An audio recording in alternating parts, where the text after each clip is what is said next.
A good Erev Shabbos, everybody. It is not Friday, it is Erev Shabbos, and we are going to turn Friday into Erev Shabbos.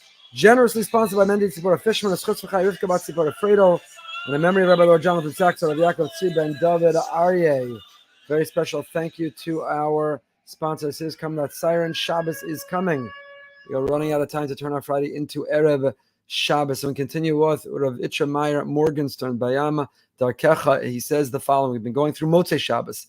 Erev Shabbos, preparation for Shabbos, really begins not on Friday or Thursday. It begins on Motzei Shabbos. Our lives revolve around Shabbos. Shabbos is the Makor Bracha. It's the source of all blessing in our life. And therefore, not that we rest on Shabbos to get back to work during the week. We work all week so that we can arrive at the destination called Shabbos. Shabbos is the Makor Bracha. Shabbos is the destination. Shabbos is the goal, to immerse ourselves in that world that is a portion, a glimpse, a window into the world to come. So on Motzei Shabbos, we've already pivot to begin preparing for the next Shabbos, to extract and to take out of our Shabbos to get ready for the next Shabbos. And the way we do that is through Havdallah. We spoke about the Besamim. The Besamim externally look like they're just myrtles or they're simply spices. But internal, there's a fragrance. There's a panemius. And it's a reminder to us, we operate in this external physical material world, but there's a panemius, there's a depth, there's an internal to all that we are doing. We spoke about the significance of the wine. We spoke about the light of the candle. We have to be on fire. We come out of Shabbos, and after we've slept and we've read and we've learned and we sung and we played and we schmoozed and we davened, now we're on fire. And that fire, the Havdallah candle, the fire of Hashem, we draw it down and we are on fire the entire week. Motzei Shabbos, don't let go, don't let down, don't watch stuff or go places or do things. It's not a time to spiritually let ourselves down. It's a time to spiritually continue to elevate. Malava Malka, we want to escort the queen. We're not done with her.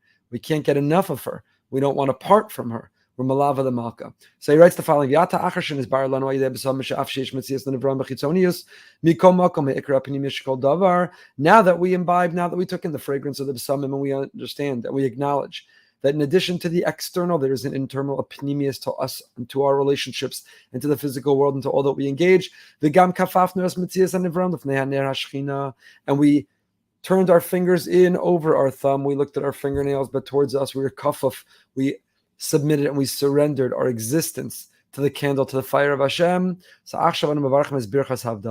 now we're ready. We said the wine, we said the psalm, we said the candle, and now we're ready to make the bracha of the Havdallah mamash.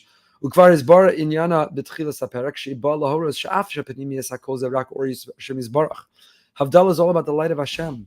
And even though there's a dark world that we're re-immersing and re-entering ourselves into, nevertheless, the light of Hashem, that light of the candle, the light of Shabbos, continues to illuminate the path. We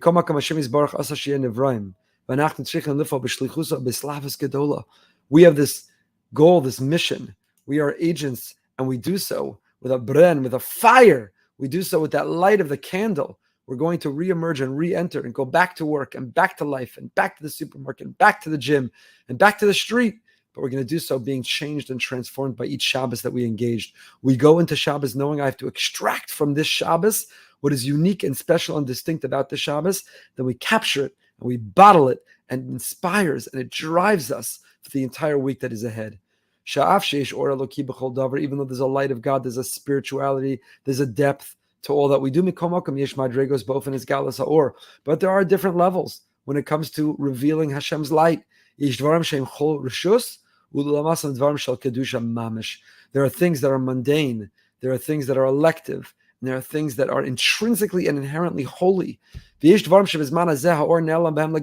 there are things that God's light is so hidden from them almost entirely. This world has such tumma, there's such impurity and contamination. There are such beliefs, ideologies, philosophies. There are people and behaviors and dress that just push Hashem out of the picture. And we have to try to distance ourselves and protect ourselves and insulate ourselves from them.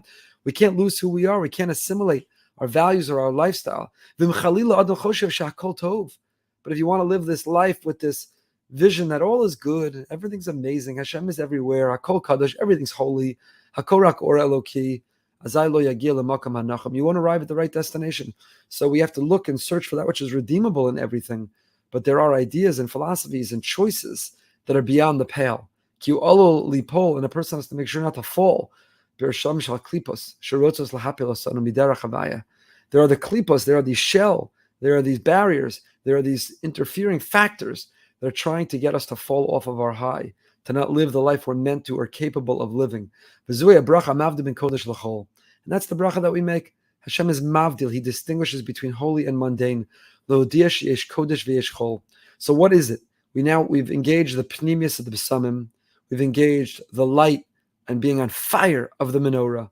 And the concluding bracha is, Yid, holy Jew, you're going back into the week. You're leaving Shabbos to go back into the mundane. Here's the most important thing you need to know. How to be mavdil, ben kodesh l'chol. As you re-immerse and re-engage and re-enter that world, don't blindly think that everything is equally holy. Distinguish, do borer, have the capacity to identify what is kodesh and what is chol, what is or and what is choshet, what is light and what is dark. Sheish chelik megula shel or shemizbarach b'bria, v'yesh chelik mechusa. Hashem's light is revealed in some things, but it's hidden and blocked in others. V'yesh Havdallah b'neim, and there is Havdallah. V'rak kachav shalalachas b'derech ha'yeshara. The Gemara Megillah says, why do we say Havdallah and Atachonin in the Amidah? Because without Havdallah, there's no das. We're not thinking people. We're not intelligent people. We're not discerning people if we cannot create distinctions. Everything can't blur together. We have to have boundaries and we have to have distinctions. And that's what Havdallah reminds us. As we leave that Shabbos, the cocoon, the protective cocoon, the place of refuge of Shabbos, as we re-emerge into the world, we have to know how to make Havdallah. And then we'll go back into Shabbos. We'll re-enter. And we'll find refuge. We'll find peace. We're beginning to read the parashas of the Mishkan. What the Mishkan is in space, Shabbos is in time. Shabbos is a tabernacle of time. The same way that one enters the Mishkan and feels Hashras Hashchina physically in space, one enters Shabbos and for 25 hours feels the Hashras Hashchina, the presence of Hashem in time. That's how we can draw the light, the holiness of Shabbos into the week. Don't make the mistake of thinking everything's just good. Just like Shabbos, there are klipos.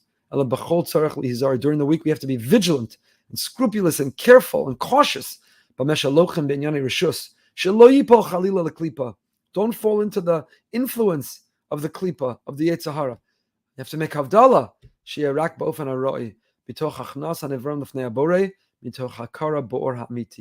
have to see the true light, the real light, the light that truly shines, the light that illuminates, the fire that fuels us, and we can't give into a counterfeit or a fraudulent version. So to be satisfied only with the authentic kind. So that is the message of Havdallah. Havdallah is the way that we capture, that we take, that we bottle, that we're able to bring what we got out of Shabbos and bring it with us into the week. And we desperately need it. We need it more than ever. So I want to wish everyone a happy and a holy and a healthy Shabbos. Take and extract and capture all of the Kedusha of Shabbos in every which way, with your family, with Hashem, and with yourself, and bring that into the beautiful week ahead to make a holy week, a happy week, and a healthy week. Covered Shabbos Kodesh. Turn this Friday into Erev Shabbos. Go live.